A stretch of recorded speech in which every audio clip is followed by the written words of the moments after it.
has some impulse control issues. We know he has lots of different kinds of problems. We're going to now break into a cooperative learning situation in the science lab. We know that we're going to use a Bunsen burner. We know we're going to use the little striker thing that you're going to light the Bunsen burner.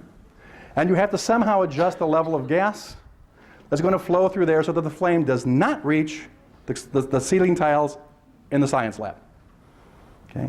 Might one reasonably anticipate this could provide a problem for a child with ADHD? All right, would that be a stretch to think that a typical educator ought to be able to rationalize that this could be a problematic area? Okay. And if the behavior intervention plan says we're going to use pre-correction, we are going to point out to the child privately, so he's not embarrassed in front of his peers, that we are about to move into the science lab and we're going to use some equipment that could be dangerous.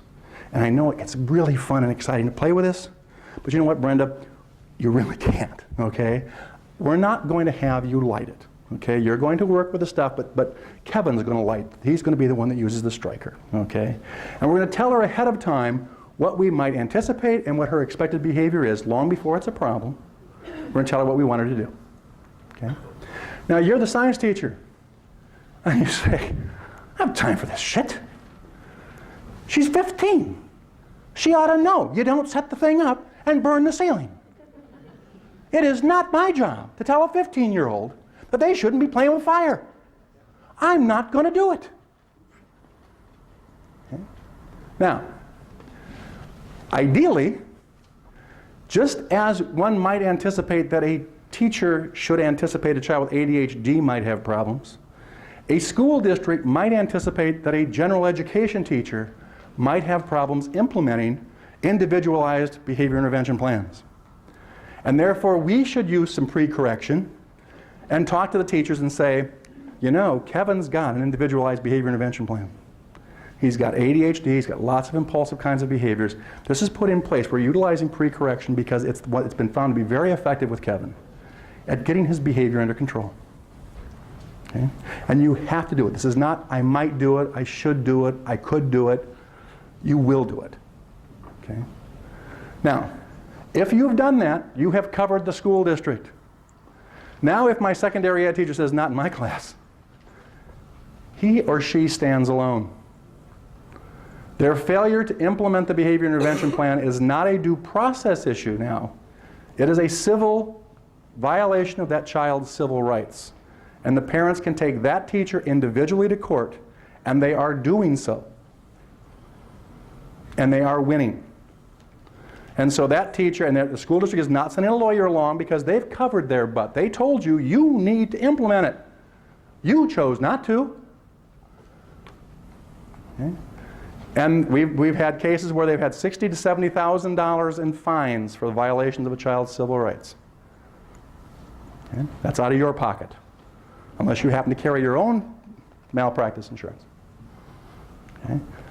Again, teachers probably need to know this. I don't think we need to scare teachers into doing things. Hopefully they should be doing this anyhow.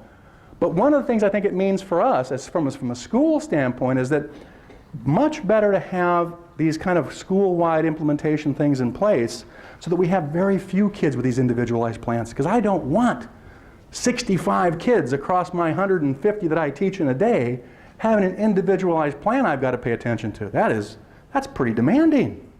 And yet we've got schools who have things like that. Okay.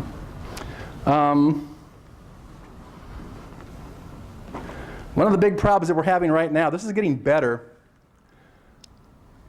There's not a lot of scientific merit to many of the interventions that many of the procedures we're using to identify the target behaviors or the functions. We're implementing data collection procedures. We're implementing things that really don't have the validity that we'd like to have. So one of the things we oftentimes use are things like teacher interviews. So I say, Dave, could you tell me why you think Jill is engaging in such and such a behavior? Can Dave generally tell me why he thinks she's doing it? Probably. Does that mean that has any validity in reality at all? Not necessarily. Okay. We collect information. Again, we're applying a process that was initially designed to deal with kids with very severe disabilities, in which the likelihood of a current behavior being related very closely to a behavior that happened before was pretty predictable. And we're implementing it now to kids who have very mild disabilities. So Kevin called Brenda a name 2 weeks ago. Brenda's been waiting in the tall grass for an opportunity to come back at Kevin. What's the likelihood we'll ever put those two things together? Slim to none. Okay? So that's one of the reasons that the hearing officers are being very, very demanding that you have 3 sources. Because these are not the most powerful tools that we're using to identify the sources. But if you've got 3 of them, that's triangulation. It's kind of a qualitative research methodology that you triangulate your fact. If you've got 3, well, I'm much more likely to believe that that's the case. May be wrong, but I'm more likely to believe it. That's the basis of why they said they want you to triangulate.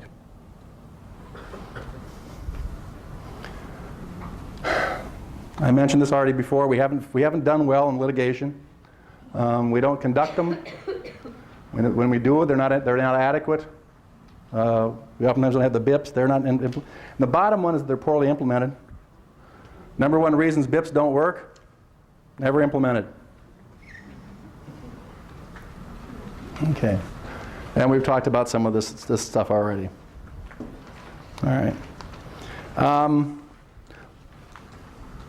Let's see what here. All right. Let me see if there's any questions real quick. Questions, comments, concerns on what we've talked about so far? When we come back, we're going to start playing with some stuff. Any questions? Or are you completely going, damn, why am I in education? Is McDonald's still hiring, and can I do the French fries, right? Okay. Yes? What's your thought about, quote-unquote, proactive FBAs? If a kid, if it's a fairly low-frequency behavior, but one that teachers and staff it would raise some red flags, and maybe a relatively new student to you or your program. Sometimes I've been asked to do a proactive FBA, which often I think is a very good idea, but given real life and time constraints, we may not be able to do with every student that starting to those red flags. What's your thought about that? Well, I agree actually entirely with the kind of thing. So he's asking about proactive or FBAs. I've got a student who's beginning to engage in a challenging behavior. All right, that's likely to result in a referral or something down the road. He or she is not responding to the typical approach the school has taken. The behaviors continue. It's a low rate behavior, but it could be a potentially serious behavior. Does it make sense to do an FBA? The quick and dirty, easy answer to that is absolutely. It's a best practice kind of a situation. Oftentimes can be very, very powerful. In fact, oftentimes the intervention that will be necessary will be far less powerful in terms of requiring intervention because the behavior may not be so well set. As opposed to let's let it keep going for a while, become habitual, and now we're going to try to change it. But we don't have a lot of resources. And so there's always this constant weighing of what do I gain and what do I lose? Now, if as a school you begin bringing your teams along, what some schools have done is that they have identified other teachers who might be pretty good at being able to go in and observe and see what's going on, contextual variables. So it may not in fact be quote unquote an FBA, but somebody is going to be able to go in there who can be freed up. Because one of the problems in most classrooms, and we talked about this a lot last time I was here, is that teaching is too private. And most teachers aren't aware of what they're doing. I'm just so busy trying to get through the course of the day that I'm not looking at the fact that, he really can't do the work. Or, when he blows up is when you've just hollered at some other kid, or that, the issue is the fact that when he does this, you're right, you respond well as a teacher, but all the peers are supporting the behavior, or at least that cute little redheaded girl in the back is. That person can see that the teacher oftentimes can't. And so they're finding ways, and it also helps to spread this idea that what we got to do is look at the context and look at the function, and we kind of spread the wealth. So some schools are starting to do things like that. Other questions, comments? All right, let's take a 10-minute break, get up, stretch. Bathrooms are everywhere. There's 2 sets of them down that way. There's 1 set of them down that way. There shouldn't be any waiting. And we'll get back together in about 10 minutes.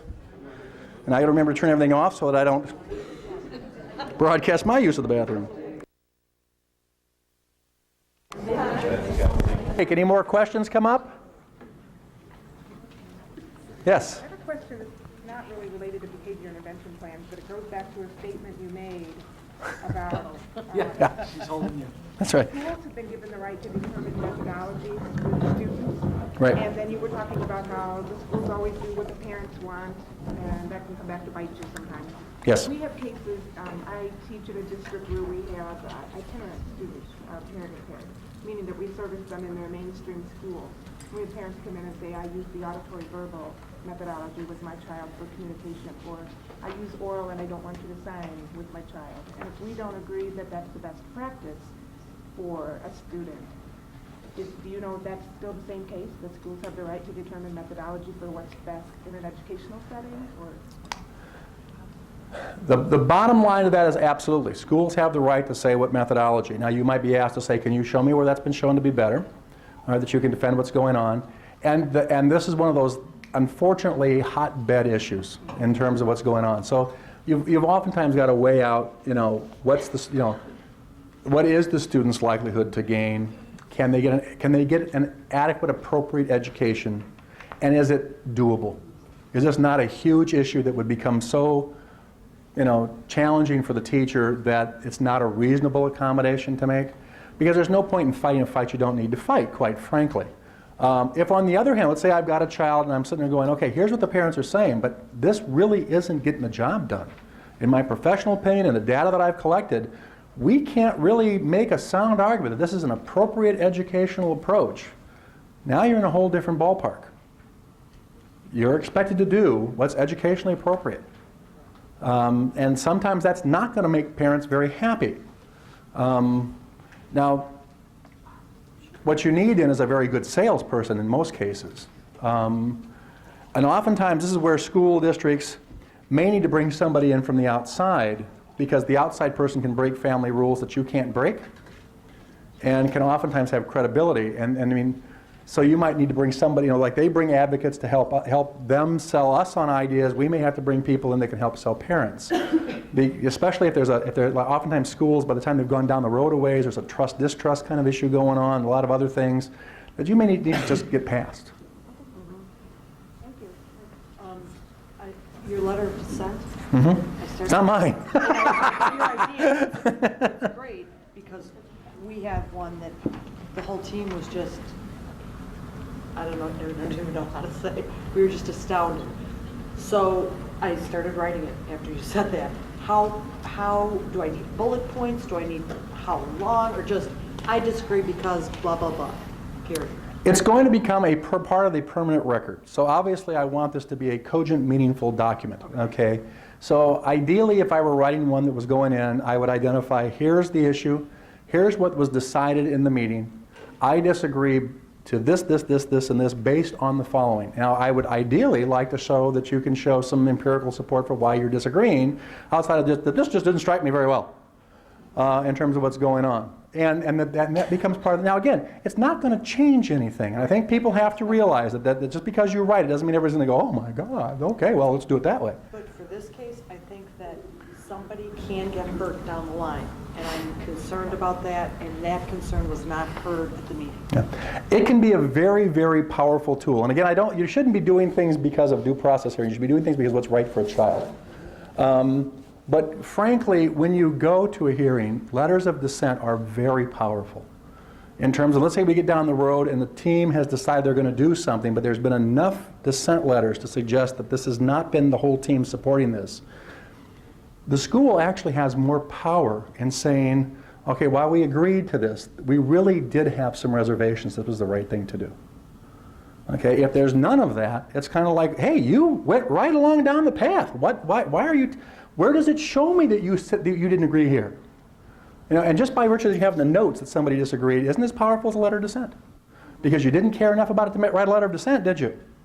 Certainly your option. Did you read the law? Yeah, you know you can do that, but you didn't. And we don't have to reconvene to pass on our letters. We just send them to all the people who got copies of the IEP? It kind of, usually the person will indicate, I'm going to write a letter of dissent at the meeting. Okay? and then it gets sent along. Now that could result in a reconvening, because anybody can call a reconvening of the meeting. So let's say that you get in there and the parent looks at this and goes, wow, after I've thought about it, maybe we should talk about this. Or the team itself says, yeah, there's some pretty compelling issues here. Let's look at it. Yeah. I don't know if but one of the craziest one I ever got involved in was a behavior intervention plan that was drafted by 2 lawyers, the school's lawyer and the parent's lawyer. God, don't ever do that. And it was a misreading of, I think, 1, 2, 3 magic. And what they ended up saying was that the kid would get 2 warnings, and on the 3rd incident, he would get a consequence. And this young man took another boy and took his face and put it into a chain link fence and said, that's 1. And of course the school went, ballistic, of course, and the parents went ballistic of the child who got hurt. But they said, you need to come down and help us with this plan. I said, nobody can help you with that plan. That's a dumb plan. You should never have agreed to a plan like that. They did, and so they had to live by it, and they would deal with it accordingly. So those things happen. I was just wondering, the gentleman who was talking about doing that, like preventative functional analysis, he was. It's functional assessment, by the way. Okay. Just to keep it clear, an analysis is you're manipulating the functions, the anticipated functions. The assessment is that you are just looking at how things are lying currently. One of the things, is it true that if a child has an IEP and you're looking at doing it kind of behavior management, that it in fact does become a formal BIP? If a child has an IEP and the issue is that by virtue that this behavior is interfering with their learning, it is a formal BIP. Okay, versus, because sometimes, teachers will come and go, let's just do a little behavior. And in truth, I as a social worker have at times done this. Like, here's a little chart, kind of target this. But that in reality, if you got down to it, anything like that you've done, that it's not a formal BIP, really doesn't have much weight, if any. Well, again, remember that before schools are expected to do what are reasonable, normal practices in terms of managing behavior. So if I've got a student and they're engaged in some kind of behavior and it's not tremendously serious, and as a typical teacher, so one of the things I realize is that I might want to use pre-correction. I might want to I've got a child, I'm sitting here working and everybody has their name tags off. What are you doing? Your name tags off. Karen over here doesn't comply very well. Okay, and I recognize that. Now, she's not the Lone Ranger in my classroom. I've got a number of kids who don't comply very well. And that's just a normal stance of what I do. One of the things I'm going to do is I'm going to start paying attention to the things that Karen does comply to. I'm going to ask her to do more of those things, and I'm going to actually reinforce her, give her some praise and stuff when she does that. Now, that may not be a formal behavior intervention plan, because that's a pretty typical standard teacher behavior that we should be doing. Okay? And she may respond to that, and life is good. Okay? If, on the other hand, we've tried some of those things, they haven't worked very well, this is still a problem behavior in spite of the kinds of normal things we would do, then we're supposed to develop a specialized behavior intervention plan. Now, where it comes down to is that again, that becomes part of that kind of school-wide. In some cases, what we need to do is help teachers begin to recognize what are some of those common kinds of things we should be doing as part of the normal aspect of teaching. And quite frankly, for my money, more of that falls into how do I begin to adjust my lessons so kids can actually do them than it is how do I manage the behavior after I have a problem behavior. That in many cases, the problem behavior is actually spurred on by virtue that we're asking them to do things they don't understand or can't do. Other questions or comments? All right. The last page of a packet, I'll just really quickly talk to you through. I should have done this at the very beginning. You've obviously got the handouts. You then have this from BIP to FBA to BIP packet. We're going to kind of turn things around from what I had originally planned because it seems to make more sense to me today. I don't know. I got up this morning thinking, let's do it this way. And the very last page, you have what is up on the screen right now. And it's a checklist that's been developed to look at existing FBAs and BIPs to say, all right, these seem to be the kinds of things that get school districts in trouble and where we oftentimes miss things. So, for example, the number one is the target behavior clearly defined? Is it measurable and observable? Okay? And so what you do is you read the target behavior and you say, yeah, that really does sound very well, it's well defined. I know exactly what's going on. I think I could read this definition. I could go in and I could pick on somebody else over here. I could watch Donna and I could say, yes, Donna is doing that target behavior right now as we speak. Okay? It's very clear on here. All right? The next thing is that are there multiple sources of data? Is there any indication of how this data was collected and what was done? You know, well, we interviewed 2 teachers. We observed them in science class. You know, I talked to the student himself. And I looked at some permanent products that the kid engaged in. Okay? Have we identified what we looked at? Is there a hypothesis as to what you think the function is? What are we ultimately saying we think the function of the behavior is? Well, I think she's doing it to escape. And she's doing it to escape because of the nature of the work, it's too difficult. All right? I think she's doing it for teacher attention. All right? To gain teacher attention. Have you triangulated the data or done it's not actually on there. Or the other thing is, have I done a functional analysis? Have I actually manipulated? But have I verified the data? Have I talked about a replacement behavior? One of the things that we see in an FBA and a BIP is that oftentimes, especially if the child is engaging in some inappropriate behavior, my plan is actually 2 plans. I have to have one plan that says, how can I begin to make this current behavior not so effective? Okay, so if she's doing this to escape, one thing I want to do is start making whatever it is she's doing not result in escape quite so easily. The second is I've got to realize I've got to somehow change things so she doesn't have to escape, or a better way to deal with the issues if she can't do the work. I'm going to give her an appropriate alternative behavior. So I've really got 2 plans in place. Is the BIP clear and specific? If I hand a teacher, this is the same thing somebody said about IEPs. One of the reasons general education teachers don't know about IEPs is that we do not make them very user-friendly.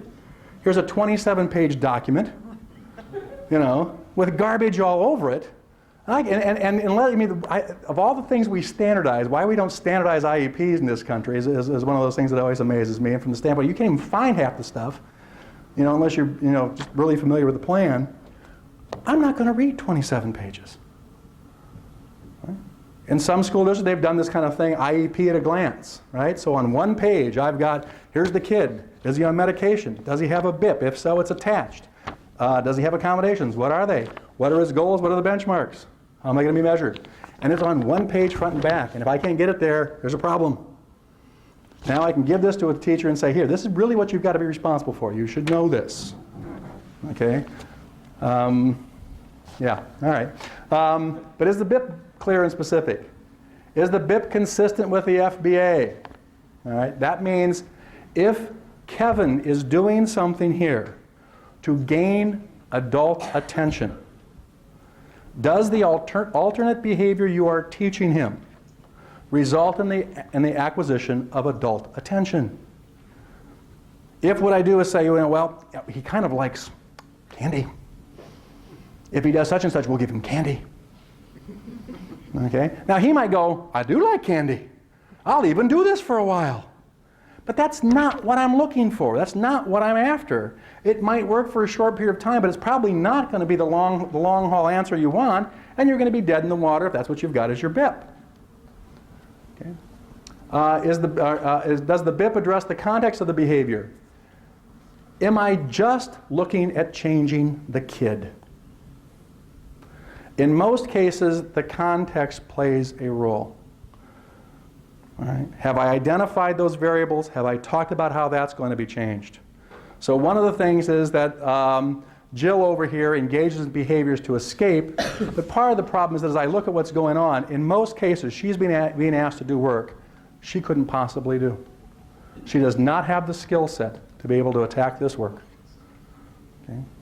So I can talk to Jill until the cows come home about what she should be doing, but somehow we're going to have to get that work that's given to her and her level of ability to match. Which means I may be stepping up her instruction big time or shifting the work down to a level that she can reasonably attack with an 80% level of correct responding. Do I have both short-term and long-term strategies? And again, depending on whether that may or may not be necessary, but we oftentimes want to talk about maintenance and generalization. Now, in some cases where this comes to, let's say I've got this child again who's got, let's say, we were just talking, let's say I've got a hearing impairment, and one of the problems that I have is that I tend to invade people's space. Okay? I am all over them. And it's a problem because I'm in a general education setting, and the other kids don't recognize the fact that this is not unusual for a child with a hearing impairment, but it bugs the heck out of me. Okay? Now, I could have all kinds of things where I'm going to start saying, all right, I'm going to try to talk to you about what's going on. I'm going to cue you if you get too close. I'm going to reinforce you if you don't. All right? And all that's well and good. But what's the likelihood that's going to generalize just in and of itself? Probably slim to none. Okay? So am I doing, perhaps in some cases, some cognitive behavioral kinds of things maybe, to allow the child to begin to develop those inner voice kind of situations, to recognize situations that are going on, that he can monitor his own behavior. So one of the things I may want to start doing is some you're going to do it, I'm going to do it. If we match within 2 plus or minus 2, this is good things. But I want to get this person to start self-monitoring, because that's going to be a better chance of him taking this out beyond me. All right? Do I have something like that in place? Is there a plan for monitoring or evaluating the intervention? Again, the number one reasons these don't work is they're never put in place. Who's going to monitor that? What if we put it in place and the kid is doing something? So we've got Lisa back here, right, Lisa? Renee. Okay. It just says Lisa. I snuck in. My name's really Renee. Okay. We've got Renee. We've got Renee. My eyes are not that bad. It says Lisa. Okay. Renee is doing something, all right, engaging in a behavior, and she wants a teacher attention. She wants my attention. And so I'm pretty good at this, and we've talked about it, and so I've found some ways that Lisa can get my attention, but I am no longer going to pay attention when she starts burping out words. That's her big thing. Okay? Now, given all things going on, what might Renee start to do besides burping out words? If I stop paying attention to that, what might happen? Different behavior. She'll just pick something even more bizarre, right? What if I stand on the desk and tap dance? Will that get you to pay attention? All right. So part of the issue might be that I have to be able to say, we need to evaluate this. This didn't go the way we wanted. I thought she would take this alternate behavior, but quite frankly, she decided that she's going to come up with her own alternate behavior, and it's really no better than the one she had before. We need to rethink this. And finally, do we have the necessary teacher and staff supports identified to do this? This goes into your issue. If I am going to be expected to do this plan, are there enough supports in place for the teacher to do this? If not, we need to talk about that. All right. Now, in your packet, you also have a series of FBAs and BIPs. All right. There's one here that is from the Helen Keller School. That's crossed out on theirs. On theirs. Okay, sorry about that. It's not from that. I just know where I came up with that. Sorry. What does it look like? It's the one that has 3 boxes, 3 things across. Sorry about that. It's like about the 4th one down, I think. It says behavior support. Behavior support plan, yes, and it's, I don't know what else is it. All right, it says grade 2 DHH. Everybody have that one? December 6th. Yes, updated December 6th of 2006. There's a more current version that we Okay, let me get the more current version. I didn't look at the more current version. Let me get the one that's actually in this packet that you guys got. That would have probably been a smart thing for me to do, wouldn't it?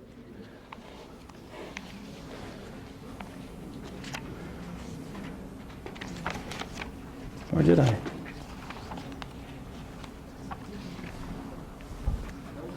I think I did. Okay. Oh yeah, and that says February 20th? After that? Yeah. 23rd. Why is mine? 20th. Okay. All right. What I'd like you to do is, well, first of all, can we get a group that wants to do this kind of up front? Maybe people want to come up here, or maybe you two, the 2 tables here, maybe you can grab your chairs and come over here. You want to be? Be first guinea pig? Sure. Come on over here. You're going to be our lead table. Everybody's going to do this, but you guys are going to be my lead table. All right? You're a team. You have gotten this FBA and BIP. It has dropped on you from somewhere, God only knows where. This child has now entered your school. You people know each other? Why don't you introduce each other to each other and just tell us a little bit about you just real quickly so we know who our team is. David from Chicago. Damien from Kinsey, Chicago. Bonnie from Leica. Cheryl from Leica. Amy from Leica. All right, we got some Leica and some Chicago people. Okay, what you're going to do is I want you to look at this FBA very openly, talk about this amongst yourselves. I'm going to give you guys the microphone. And let you kind of share this and talk about it as though this is your team. This is a child that just came to you. You've got to decide whether you've got a good BIP. I was going to put those together. So Oh, okay. pass them around. And you're going to kind of lead us in a little bit of thinking about this particular FBA and BIP.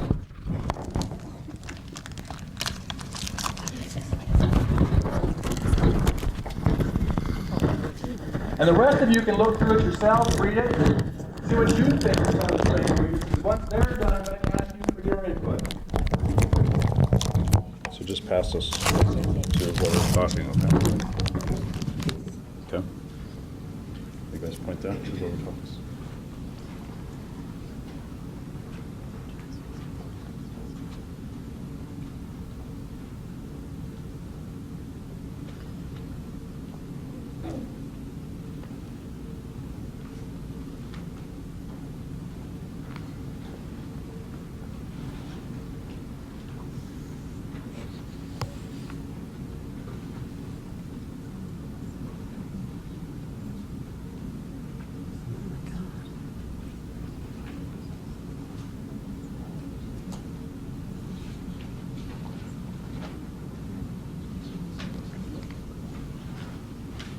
You guys can talk amongst yourselves here at the tables too. If you want.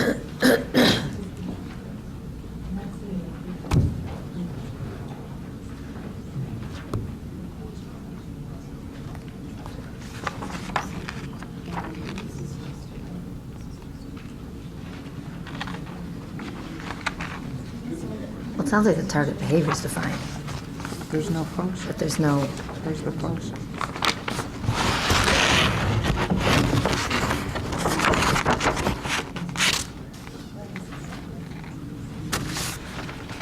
and there's multiple sources. Parents. And I'll kind of join you. Good, you know the answers. This is related to the function of behavior.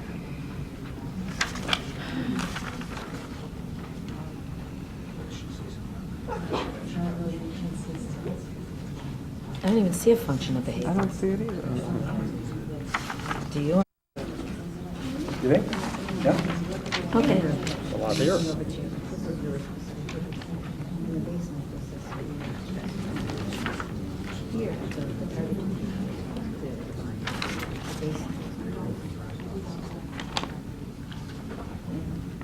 So there's no hypothesis of the function. Right. And is there data to verify or reject the triangulated thingy? I find this very hard to just navigate. So I'm used to ours, Which are better. which are better. Okay, who wants to be in charge here? Who wants to start this off? Don't be shy. Okay, The whatever. school's supposed to call the meeting together? Should we go through this step by step, like number one? Number one. What do you find?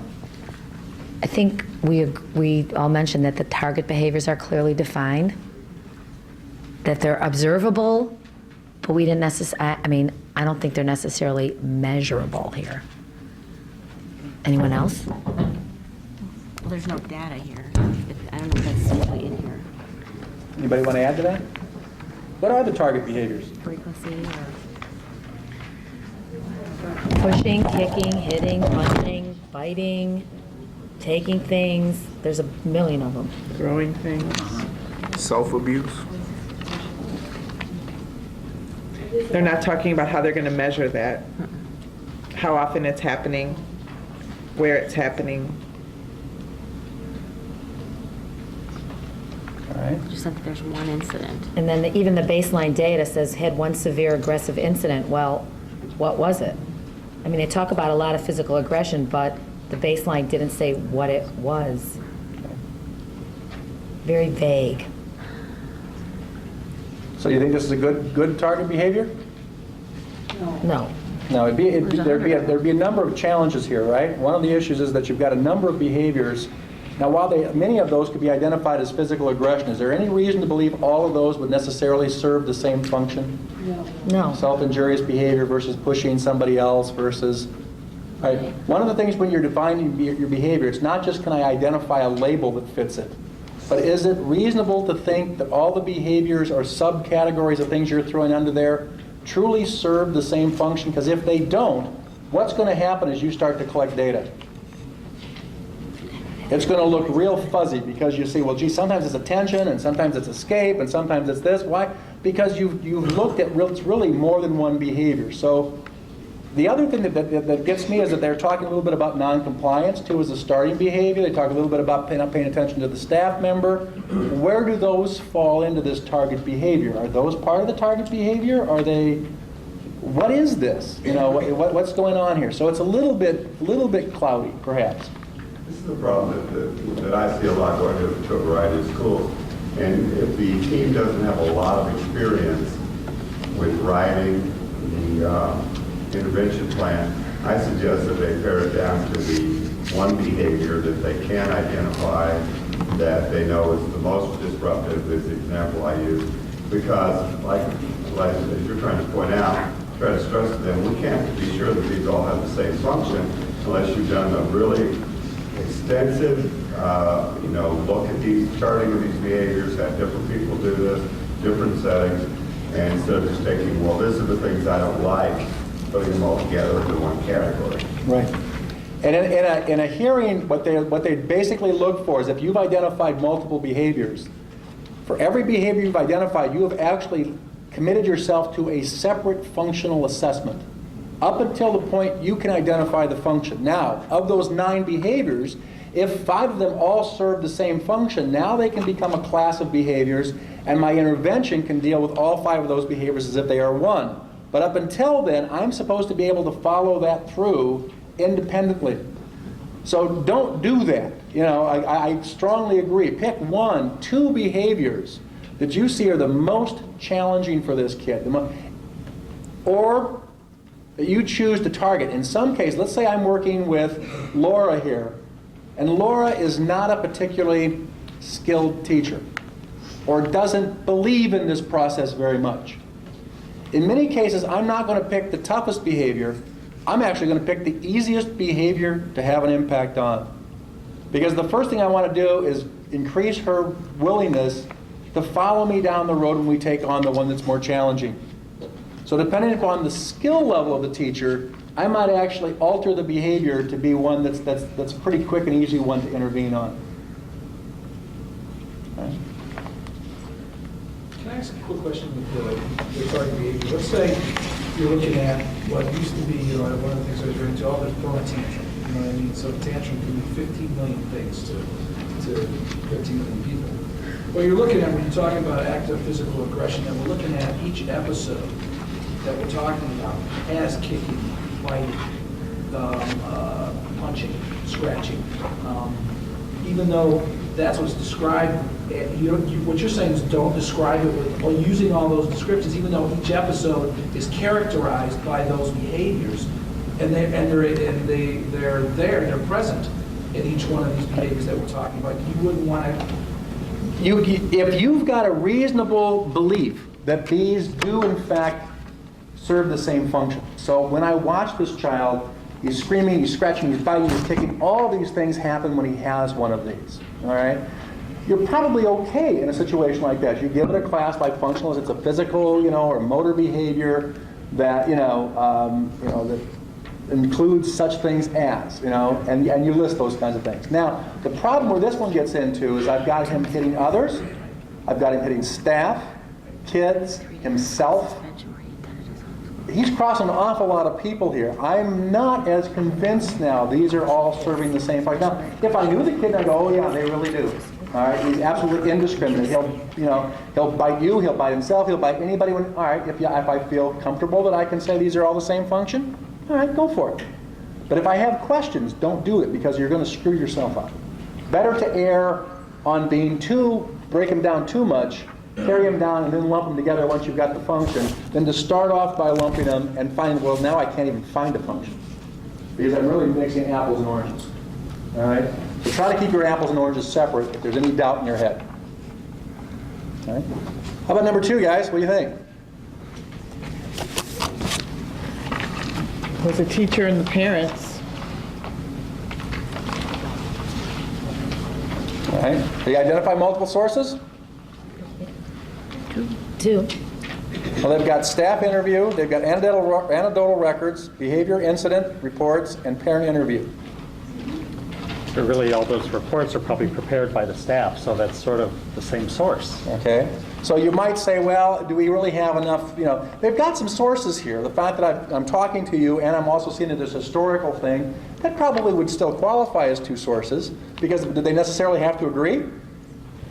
No, actually you'll find a lot of times the interview has nothing to do with what the behavioral reports say.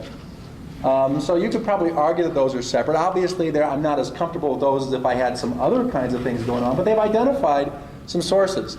Now, one problem that they might have in here, what might you want to do to make this a little bit more definitive? Data. Okay. Well, they say they have data no collected. timeline, but they don't have very good timelines, and they don't have very good, clear ways of saying how often this happened. Yeah, in their baseline data description, they're not really giving us any information that's particularly useful. The other thing is that all of a sudden seriousness comes in here, but there's seriousness isn't anywhere in the definition. But the data they report is on the serious incidents. Well, what the hell makes it serious?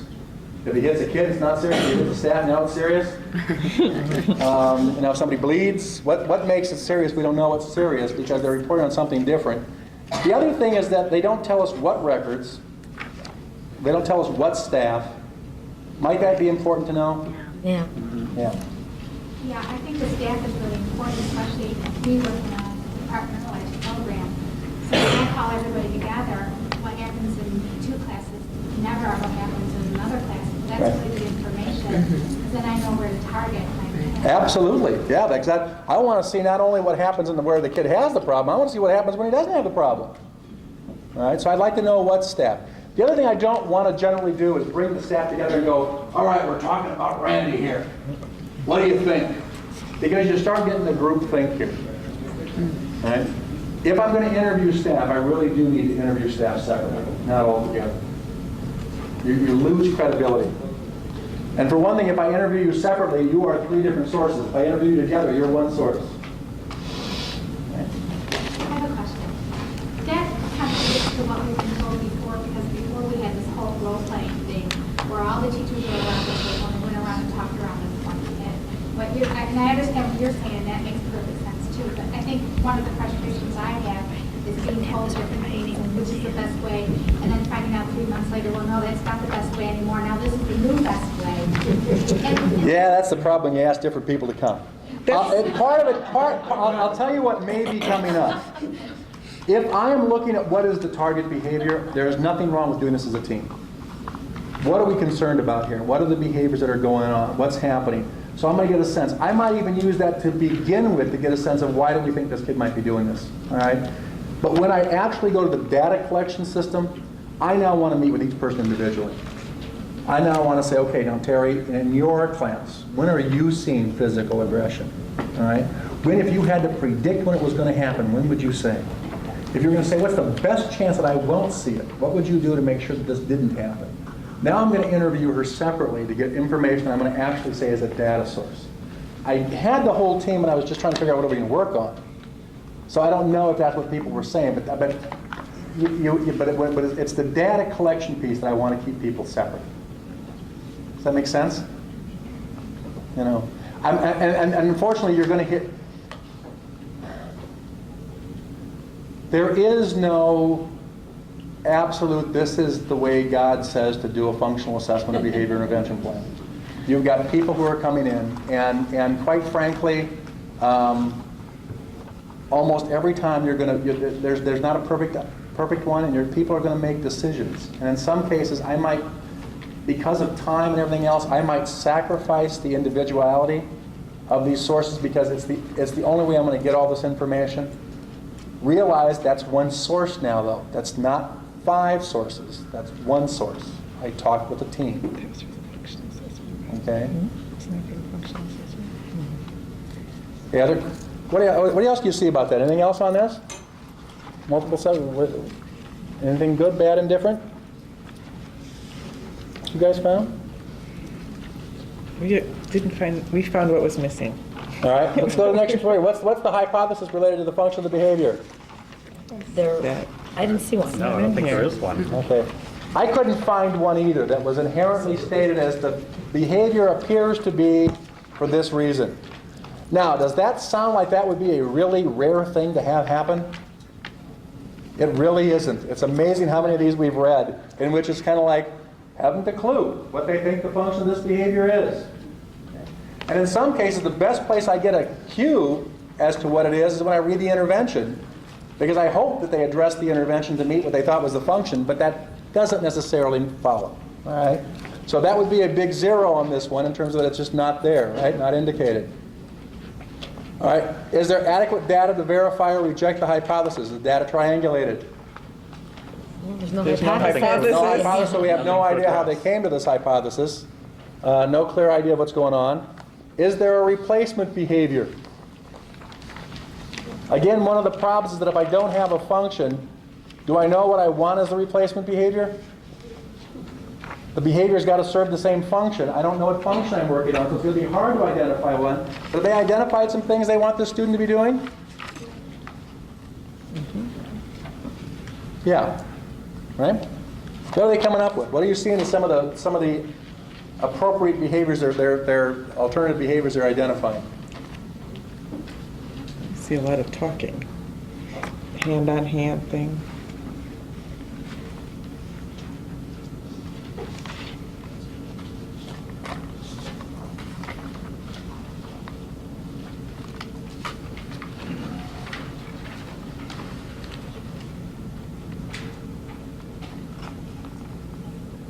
It says indeed that the staff would verbalize what they see or hear.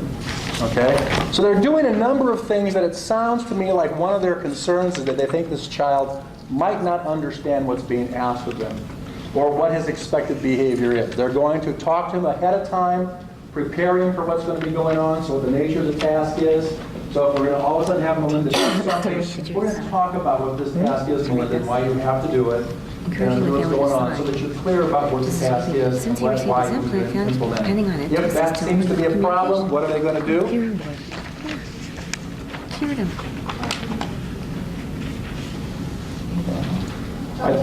They're going to talk to them beforehand.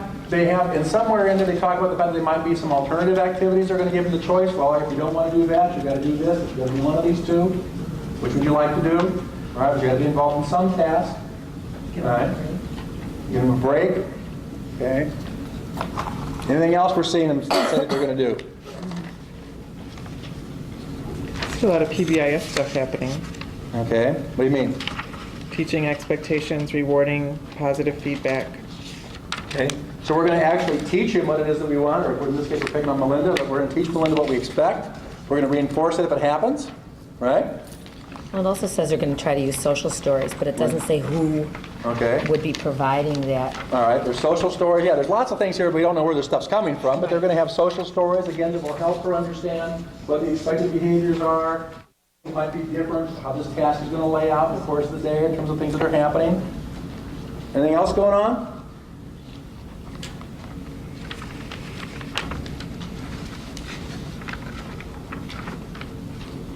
Talk about what the family could be doing, like learning signing, assistance, communication. All right. So they're talking about, now here's where we kind of move down actually into, they talk about some replacement behaviors, even though they haven't talked about the function. They're going to give some aspects in terms of giving him or giving her, whichever, a way to indicate a need for a break. They're going to give choices so that they got some different kinds of things going on. Just found what may or may not be a hidden hypothesis on page 2 under 3, where they mentioned that he appears to need control. Okay. So maybe that's their hypothesis, and it's just sort of hidden and buried there. And also on page 4, under 7. After that, maybe frustration and not being understood. Okay. So we've got a couple of things. Could be some power and control. Could be issues around task avoidance kind of situation. Escaping from things I don't understand. It doesn't make sense to me. I'm not clear about what's happening. So we've got a couple of potential functions here, even though they've not been clearly spelled out, that we might be working on. And as you look at the interventions, they're kind of targeting this kind of situation. All right? Anything else going on? We'll just go down the order, then we'll come back and hit that because you guys actually hit on something. Is the BIP clear and specific? No. Does not say who's going to do what, when. Or we're not sure how some of this stuff is going to... Actually, I think they did a pretty nice job of talking about some of the interventions they want to have in place. I'm not necessarily sure that there was enough information in terms of how I'm going to be aware of this if I was the teacher, whatever's going on. So we're going to use a social story. Do I know what a social story is and how to develop a social story? If I don't, where the social story is going to come from? What is this break system going to look like? What might be critical issues in these alternate behaviors? What should be things that I'm going to be thinking of? And again, that might have been better if we'd been clearer on the function. If I'd known the kid was doing this for escape around certain kinds of things, I might have been able to address that more directly. Right? Make sense? I have a question too, Yes. because I guess one of the reasons I think it's so vague is it says staff will, staff may also want to provide them with a break. Staff may say, first we do this, then we do this. So I even question, is this a child who has a one-on-one aid? Because who's the staff? You can't have the teacher teaching the whole class and then all of a sudden the teacher's going to stop teaching the class and take time with this one child and go, okay, do you want to do this? Do what? So I'm unclear as to actually who the staff. And is it one person through the day, or does the staff change through the day? They go to different people for different subjects, or? So that might be, as we get to number 11, saying, gee, we need to be clear about what's going to happen around those kinds of things. But one thing that you just made that actually hits very powerfully, what does it mean when you say the staff may? They may not. Yeah. That means it's kind of up to you. What do you think? You know? Well, today I chose no. Right? Because I'm tired today. Okay? Is an FBA and a BIP something that you may do? No, you are defining what they are going to be responsible to do, period. We actually got some of these when we did this study, this 900 FBAs. We would get, are people familiar with the old Hawthorne Press books where you can look up target behaviors? Yes. And it will have like 110 things you can do when a kid spits. Right? Now, those are really cool books if you just need to have something to help generate ideas of what might be kind of interesting interventions. But we would get people who would Xerox that page, staple it onto the FBA, and that's my BIP. Right? And it's kind of like, well, let's see, it's a Chinese menu. Let's just pick something here. What do I want to do today? Well, I'll do that one today. The BIP really does have to be clarified to the point where if the kid does this, you do this. It's pretty clear about what it is that the staff member is supposed to do. This one lacks that a big way. But then I often hear when we do that they feel like the BIP is for the teacher and not necessarily for the kid. I agree with you, but I hear that a lot. Mm-hmm. You know what? The BIP is for the teacher. The BIP, because a behavior intervention plan and functional assessment is absolutely, this is to me the plus of FBA, quite frankly, is that for the very first time in the law, it says not only may you look at teacher behavior, you have to look at teacher behavior. They are a critical piece of the social context. And the BIP has every right and responsibility to address the social context of the behavior. And so, might this deal with teacher behavior? Absolutely, and I'm not apologizing it for a minute. This kid's behavior is a problem. Our job is to shift things around so it's not a problem. To do this, we have to change this context. That's not reasonable, not the right setting. What do you do if the teacher just will not comply, will not follow what you set out and what works in other classes, and the teacher just... Cattle prod. No, that's where, I mean, quite frankly, in any kind of a situation like this is truly a philosophical shift. There has got to be administrative understanding of that this is not a, gee, wouldn't it be sweet if we did this? This is a legal expectation. And quite frankly, most of the time, the administrator has to be a sharp stick. You know, you really do, I know it's a pain, but you really do have to do this. And if not, we're going to talk to you. Because we found that there's some couple of teachers who, things that work in other classes, they choose not to do in their class, and it affects the other classes that the kids go to. We're in a high school, so they go from one class to the next class, and if all hell breaks loose, that one kid. Right. So, we just struggle with trying to get the teachers who are from an older philosophy of thought to join this century. And again, part of the issue is that there's often is not just one way to do something. So in some cases, what I might have to do as I'm thinking about my plan is I've got to think about who's got to put the plan in place. And if I know, okay, this is my team, and while these three are more than happy to work with me, these two aren't going to change much of what they're doing at all right? As I lay out my plan, I may have to think about the fact that this is probably, if it's going to require lots of change on the part of teachers to make this work, and that's only one of the different options I have, probably not the option to select. The other thing that I might have to do is what are the kind of supports I'm going to put in place to do this kind of stuff. In some cases, these teachers may not be as, I'm not wanting to do it because I just don't believe it. I don't know how to do that. I don't want to admit I don't know how to do that, or I don't know how to do that and this other stuff. And so am I modeling, am I putting the supports in that they need to be able to do it? Let's go back here and then we'll come up here. Back to the secondary setting, you're going to have different classes, all different types of classes. You're going to have blues and math and science, and they're all going to be different.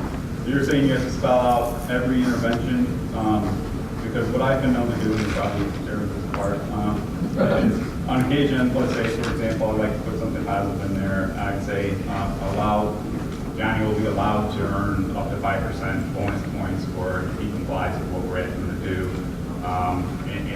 But that would have to some degree, how they're going to implement that would have to be left up to the discretion of the teacher. And I would actually put that in there, which is probably a mistake from what I'm hearing. How specific does that have to be? And for some interventions, would that mean that you have to, for every class, clearly define exactly what's supposed to happen? Is that No. Just like in the IEP, when you write a goal, you're not going to tell the methods of how you're going to accomplish what you're going to do. You do not necessarily have to talk about methods per se in this situation. But I might have to say, Johnny is going to be reinforced. The reinforcement, let's say that we think that, now one of the problems that you've got is the fact that I'm going to get points towards my grade if I do compliance, all right, from what you're saying? For a certain duration. Okay. Now, the thing that's going to be hard pressed in my mind, what's the function of the behavior? To get better grades? He's doing whatever he's non-complying because he wants better grades? Why is he non-complying? The reinforcer has nothing to do necessarily with the function, or it might not, unless you can somehow convince me that somehow that has something to do with why he's engaging in the behavior. Now it could. It could be I'm doing this because I can't do the work, and so what I'm doing is rather than looking stupid, I'm just not going to do it. But simply telling me now I'll get 5 extra points if I still can't do the work isn't taking enough of the context into play. If I can't do the work, I can't do the work whether you say I'm going to get 5 extra points or I'm not going to get 5 extra points. I can't do it. You could say, I've got a stack of money here. You do it, this whole stack of money is yours. I can't do the work. All right? Now, if it's truly just motivation, points have never, the grades don't matter. I've learned the grades don't matter. I want to make grades matter. Part of the issue maybe is how are you going to make, just because I up the ante doesn't mean I'm going to necessarily follow. So I want to know how that fits the function. And that kind of falls in that next thing, is the situation is that, is it consistent? But you can leave some leeway for teachers. Oh, absolutely. I can say there's going to be, let's say that this child needs to earn, he's doing this for teacher attention. What I want is when he does this, we are going to attend to him in some meaningful way. Now that may be different for different teachers. That's fine. What's normal for me to attend to you might be very different than what's normal for you. Both are required to somehow give you meaningful attention, but it may look different.